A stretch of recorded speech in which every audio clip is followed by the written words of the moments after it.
السلام علیکم ورحمۃ اللہ وبرکاتہ۔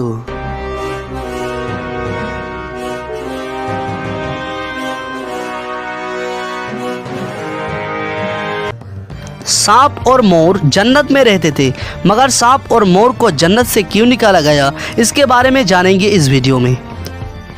شیطان جب مردود لعنتی ہو گیا تو اس نے حضرت آدم علیہ السلام کو جنت میں سجدہ کرنے سے انکار کر دیا، اور اللہ سبحانہ و تعالیٰ نے شیطان کو جنت سے بے دخل کر دیا۔ جنت میں کھانے پینے اور گھومنے پھرنے کو بہت کچھ تھا، لیکن تنہا اکیلے ہونے کے کارن حضرت آدم علیہ السلام اداس رہنے لگے۔ پھر اللہ سبحانہ و تعالیٰ نے حضرت آدم علیہ السلام کی بائیں پچھلی سے بی بی حوا کو پیدا کیا۔ اس طرح وہ دونوں ایک دوسرے کے ساتھ پا کر جنت میں خوشی خوشی رہنے لگے۔ اللہ تعالیٰ نے فرمایا، تم دونوں جنت میں جو چاہو کھاؤ پیو، گھومو پھرو، لیکن خبردار اس درخت کے پاس مت جانا اور اس کا پھل مت کھانا، ورنہ تم ظالموں میں سے ہو جاؤ گے۔ جنت میں سانپ اور مور بھی رہا کرتے تھے، وہ دونوں جنت سے باہر آیا جایا کرتے تھے۔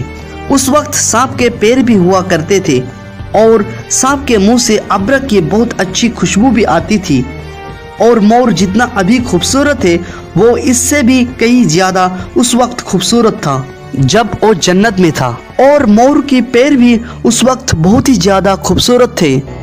ایک دن جب دونوں جنت سے باہر آئے تو ان کی ملاقات شیطان سے ہوا۔ شیطان نے ان دونوں سے کہا کہ مجھے بھی اپنے ساتھ جنت میں لے چلو۔ ان دونوں نے کہا، ہمیں اللہ تعالیٰ کے خوف ہے اور ہم تمہیں جنت نہیں لے جا سکتے۔ اس پر شیطان نے ان دونوں سے دوستی کا واسطہ دیا کہ ہم سب ایک ساتھ جنت میں رہے ہیں، مجھے بھی جنت لے چلو۔ اس پر سانپ نے شیطان کو مشورہ دیا کہ تم سانپ بن جاؤ، مور تمہیں نگل لے گا اور جنت میں لے جا کر اگل دے گا، اس طرح کوئی تمہیں دیکھ نہیں سکے گا۔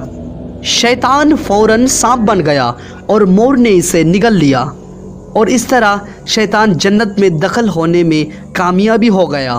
شیطان نے جنت میں حضرت آدم علیہ السلام اور بی بی حوا سے ملاقات کیا اور کہا، میں تمہارا دوست ہوں، تم نے جنت میں ابھی تک اس درخت کا پھل کیوں نہیں کھایا؟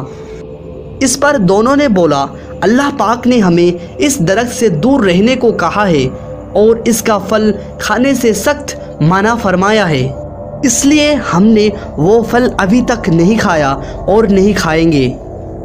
جب حضرت آدم علیہ السلام سو گئے تو شیطان بی بی حوا کے پاس آیا اور اسے بہکانے لگی اور کہا کہ اللہ تعالیٰ نے تمہیں وہ پھل اس لیے کھانے سے منع کیا ہے، کہیں وہ پھل کھانے کے بعد تم فرشتہ نہ بن جاؤ اور ہمیشہ کے لیے جنت میں ہی نہ رہنے لگو۔ بی بی حوا نے شیطان کے بہکاوے میں آ کر اس درخت کے پھل کھا لیا، اور جب حضرت آدم علیہ السلام سو کر اٹھ گئے تو انہیں بھی بہت اصرار کیا اور مجبور کیا، اور وہ پھل حضرت آدم علیہ السلام کو کھلا دیا۔ جیسے ہی ان دونوں نے اس درخت کا پھل کھایا، ان کا جنتی لباس اتر گیا۔ تبھی اللہ تعالیٰ نے ان دونوں سے کہا، میں نے تم دونوں کو اس درخت کے پاس جانے سے اور اس کا پھل کھانے سے منع کیا تھا۔ اللہ تعالیٰ نے حضرت آدم علیہ السلام اور بی بی حوا کو جنت سے نکل کر زمین پر بھیج دیا، اور ان سے کہا کہ زمین پر ایک خاص وقت تک تمہارا ٹھکانہ ہے اور تم زمین پر ہی رہو گے۔ اللہ تعالیٰ نے شیطان کو جنت میں لانے کے لیے مور کی خوبصورتی چھین لی۔ جس پیر سے شیطان کو جنت میں لایا، اللہ تعالیٰ نے مور کی وہ پیر بدصورت بنا دیا۔ جس منہ سے سانپ نے مور کو شیطان کو مدد کرنے کے لیے مشورہ دیا، اللہ تعالیٰ نے سانپ کی اس منہ کا ابرک کی خوشبو چھین لی اور اس منہ پہ زہر ڈال دیا، اور سانپ کے پیر چھین کر مور اور سانپ کو جنت جیسی جگہ سے ہمیشہ کے لیے بے دخل کر دیا۔ اس لیے مور آج بھی اپنی پروں کو دیکھ کر خوشی ہوتا ہے، لیکن جب بھی اپنے پیر دیکھتا ہے تو اس کو رونا آتا ہے۔